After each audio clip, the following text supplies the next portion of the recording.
ஈழத்தமிழர்களை புலம்பெயர் நாடுகளுக்கு கடத்தும் மற்றொரு திட்டம். துண்டு துண்டாக வெட்டுவேன், பௌத்த பிக்குக்கு தக்க பதிலடி கொடுத்த சாணக்கியன். அவசரமாக கூட்டப்படும் அமைச்சரவை, ரணில் விடுத்த வேண்டுகோள்.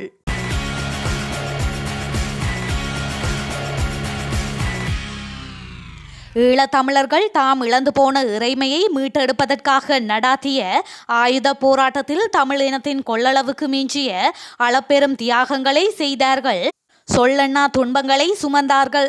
ஈற்றில் முள்ளிவாய்க்காலில் பேரவலத்தையும் பேரழிவையும் சந்தித்து போராட்டத்தில் தோற்கடிக்கப்பட்டார்கள்.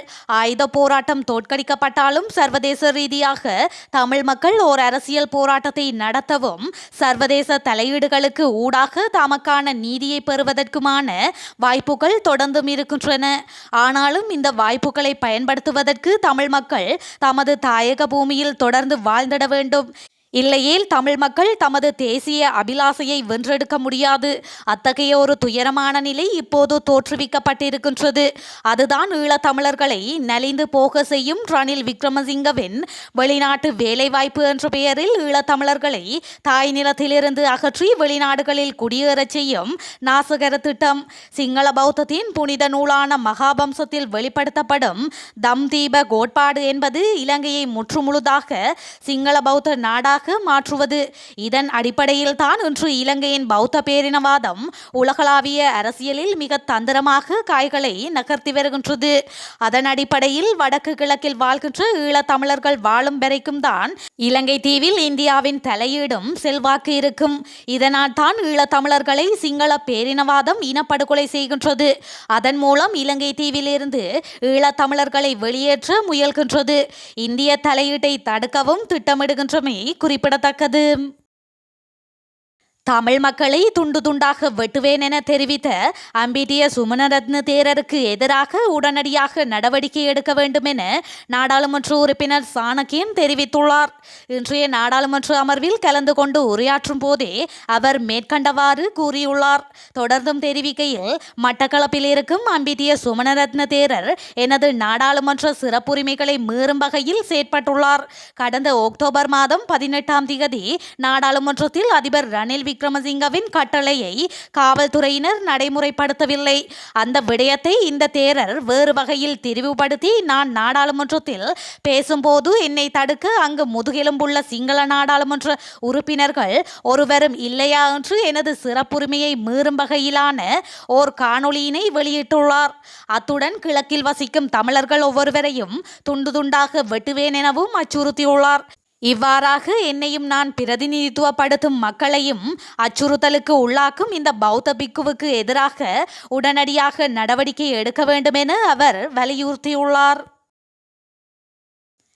ஸ்ரீலங்காவின் அதிபர் ரணில் விக்ரமசிங்க தலைமையில் எதிர்வரும் 13ஆம் தேதி காலை விசேட அமைச்சரவை கூட்டம் நடைபெற உள்ளதாக தெரிய வருகின்றது. இக்கூட்டத்தில் கட்டாயம் பங்கேற்குமாறு அமைச்சர்களுக்கு ரணில் விக்ரமசிங்க அறிவுறுத்தியுள்ளதாகவும் தெரிவிக்கப்பட்டுள்ளது. 2023ஆம் நிதியாண்டுக்கான பாதீடு எதிர்வரும் 13ஆம் தேதி நண்பகல் 12 மணிக்கு நாடாளுமன்றத்தில் முன்வைக்கப்பட உள்ளது. இதற்கு முன்னதாகவே அமைச்சரவை கூட்டம் ஏற்பாடு செய்யப்பட்டுள்ளதுடன் பாதீட்டின் உள்ளடக்கம் உள்ளிட்ட விடயங்களுக்கு அமைச்சரவையின் அனுமதி பெறப்பட உள்ளது. 13ஆம் தேதி நிதியமைச்சர் என்ற வகையில் அதிபரின் வரவு செலவு திட்ட உரை மாத்திரமே நடைபெறும்.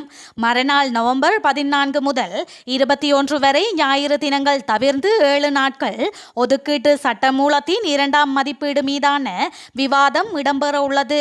வரவு செலவு திட்ட 2ஆம் மதிப்பீடு மீதான வாக்கெடுப்பு நவம்பர் 21ஆம் தேதி செவ்வாய்க்கிழமை பிற்பகல் 6 மணிக்கு இடம்பெற உள்ளது.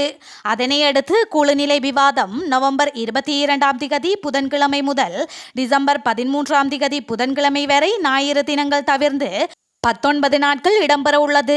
அதற்கமைய 2024 நிதியாண்டுக்கான வரவு செலவு திட்டம் 3ஆம் மதிப்பீடு மீதான வாக்கெடுப்பு டிசம்பர் 13ஆம் தேதி புதன்கிழமை பிற்பகல் 6 மணிக்கு இடம்பெற உள்ளது.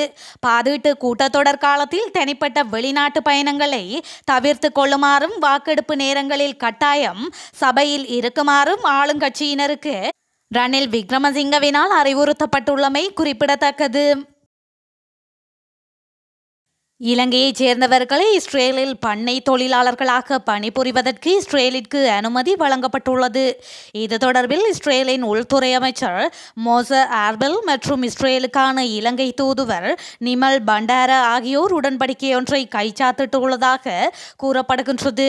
அதன்படி 10,000 இலங்கையர்களை பண்ணை தொழிலாளர்களாக உடனடியாக வேலைக்கு அமர்த்த இஸ்ரேலுக்கு அனுமதி வழங்கப்பட்டுள்ளது. கடந்த மாதம் 7ஆம் திகதி இஸ்ரேல் மீது நடத்தப்பட்ட தாக்குதலினால் விவசாய துறையில் 30,000 வெளிநாட்டு தொழிலாளர்களில் சுமார் 8,000 வெளிநாட்டு விவசாய தொழிலாளர்கள் இஸ்ரேலை விட்டு வெளியேறியுள்ளதாக கூறப்படுகின்றது. மேலும் ஹமாஸ் தாக்குதலின் போது அதிகளவான வெளிநாட்டு தொழிலாளர்கள் கொல்லப்பட்டுள்ளதுடன் ஹமாஸ் அமைப்பினரால் பலர் பலஸ்தீனத்திற்கு பணைய கைதிகளாக பிடிக்கப்பட்டனர். அதேவேளை சுமார் 20,000 பலஸ்தீனிய விவசாய தொழிலாளர்களை இஸ்ரேலுக்குள் நுழைய தடை விதிக்கப்பட்டுள்ளது.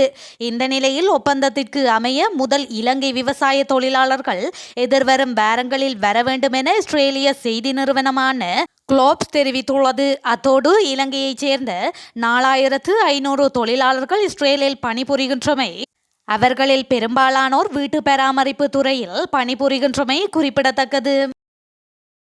முன்னாள் ஜனாதிபதி சந்திரிகா பண்டாரநாயக்க குமாரதுங்க எதிர்காலத்தில் பலம் வாய்ந்த சக்தியுடன் இணைந்து செயற்படுவார் என ஐக்கிய மக்கள் சக்தியின் அக்மீமன தொகுதியின் பிரதம அமைப்பாளரான முன்னாள் பாராளுமன்ற உறுப்பினர் விஜயபால ஹெட்டியாராச்சி தெரிவித்துள்ளார். கொழும்பில் உள்ள எதிர்க்கட்சி தலைவரின் அலுவலகத்தில் நேற்று நடைபெற்ற ஊடகவியலாளர் சந்திப்பில் ஊடகவியலாளர் ஒருவர் எழுப்பிய கேள்விக்கு பதிலளிக்கும் போதே விஜயபால ஹெட்டியாராச்சி இவ்வாறு குறிப்பிட்டுள்ளார். முன்னாள் ஜனாதிபதி நாட்டை கட்டியெழுப்புவதற்கு ஆதரவளித்தால் மக்கள் சக்தியும் அதற்கு ஆதரவளிக்கும் என அவர் மேலும் தெரிவித்தார். மைத்ரிபால ஸ்ரீசேனவை ஜனாதிபதியாக்குவதற்கு செயற்பட்ட முன்னாள் ஜனாதிபதி சந்திரிகா எதிர்காலத்தில் ஒரு சக்தி வாய்ந்த கட்சியுடன் இணைந்து அந்த சக்தியை பலப்படுத்த பாடுபடுவார். சந்திரிகா தனது குடும்பத்தை ராஜபக்ஷ குடும்பத்தை போன்று ஊழல் மோசடியாக மாற்றவில்லை. சந்திரிகா அரசியலுக்கு வருவதை நாங்கள் விரும்புகின்றோம். முன்னாள் ஜனாதிபதி என்ற வகையில் மக்கள் சக்தி நாட்டை கட்டியெழுப்புவதற்கு ஆதரவளிக்க விரும்புகின்றது. சந்திரிகா மைத்ரிபாலவுடன் அல்லது அரச கட்சிகளுடன் இணைந்து அரசியல் செய்வார் என்று நாங்கள் நம்பவில்லை என்றும் அவர் மேலும் குறிப்பிட்டுள்ளார்.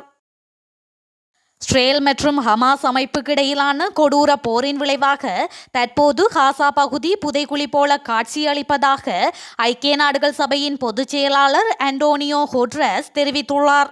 யுத்தம் ஆரம்பமாகி இன்றுடன் ஒரு மாதம் நிறைவடையும் நிலையில் யுத்தத்தினால் குழந்தைகள் அதிகம் பாதிக்கப்படுகின்றனர் எனவும் அவர் சுட்டிக்காட்டியுள்ளார்.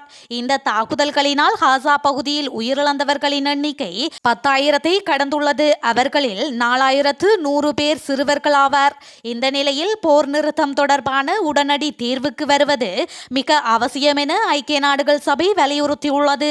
இதேவேளை காசா நகரை சுற்றி வளைத்துள்ள இஸ்ரேல் படையினர் அடுத்த 48 மணி நேரத்தில் உள்ளே புகுந்து தாக்கப் போவதாகவும் எஞ்சியிருக்கும் மக்கள் 4 மணி நேரத்தில் தெற்கு பகுதிக்கு இடம்பெயர்ந்து செல்லுமாறும் எச்சரிக்கை விடுத்துள்ளனர். இஸ்ரேல் விடுத்த எச்சரிக்கையால் வடக்கு காசாவில் இருந்த 8 லட்சம் பேர் தெற்கு காசா பகுதிக்கு இடம்பெயர்ந்துள்ளனர்.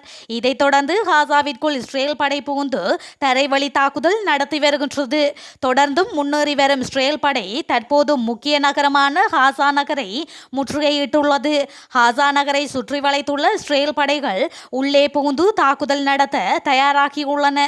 தற்போது வடக்கு காசாவில் இன்னும் 3 லட்சம் பேர் தங்கியுள்ளதாக வெளிநாட்டு ஊடகங்கள் செய்தி வெளியிட்டுள்ளன.